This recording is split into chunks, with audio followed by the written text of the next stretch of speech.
मराठवाडा आणि पश्चिम महाराष्ट्रामध्ये सध्या सर्वत्र पावसाची परिस्थिती आहे आणि या सगळ्याचा फटका विद्यार्थ्यांना देखील बसतोय। त्यामुळे बार्टी, महाज्योती किंवा सारथी असेल यांच्या होणाऱ्या ज्या 29 आणि 30 सप्टेंबरला ज्या परीक्षा होत आहेत त्या परीक्षा आता पुढे ढकलण्यात याव्यात अशी मागणी आता विद्यार्थ्यांनी केलेली आहे।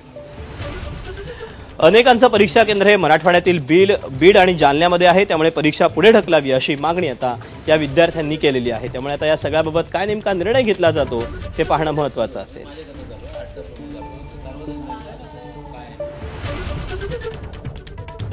एमपीएससीची परीक्षा पुढे ढकलल्यानंतर आता बार्टी, सारथी आणि महाज्योतीची देखील परीक्षा पुढे ढकलावी अशी मागणी विद्यार्थ्यांकडून या ठिकाणी केली जाते। माझ्यासोबत काही विद्यार्थी आहेत जे मराठवाडा आणि सोलापूर या भागातून येतात।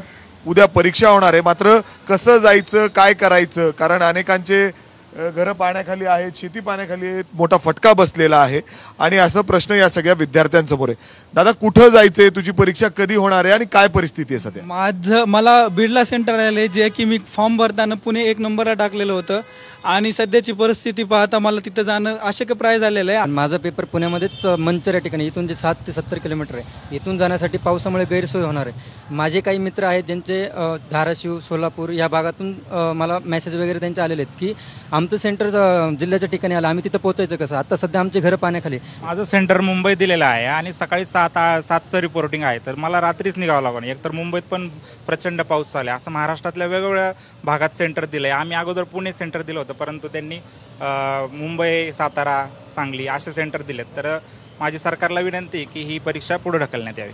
विद्यार्थ्यांची मागणी आहे की बार्टी, सारथी आणि महाज्योती आणि आरती या सगळ्यांनी जी परीक्षा आहे ती पुढे ढकलावी, कारण मोठ्या प्रमाणात पुरामुळे जे फटका बसलेला आहे। मराठवाड्यात बरेच लोकांचे सेंटर्स आहेत, सोलापूरला आहेत आणि इथल्या काही मराठवाड्यातील विद्यार्थ्यांना थेट मुंबई, पुणे या ठिकाणी सेंटर त्यांचे आलेले आहेत आणि त्यांना परीक्षा तिथं जाण्यासाठी परिस्थिती सध्या नाही आहे। आणि त्याच आता जर परिस्थिती बघितली तर पुन्हा एकदा ऑरेंज अलर्ट आणि कुठं रेड अलर्ट देखील त्या ठिकाणी देण्यात आलेला आहे। त्यामुळे या विद्यार्थ्यांची देखील आता मागणी होतीये की त्यांची परीक्षा ही पुढे ढकलावी, यासाठी ते पाठपुरावा देखील करतायत।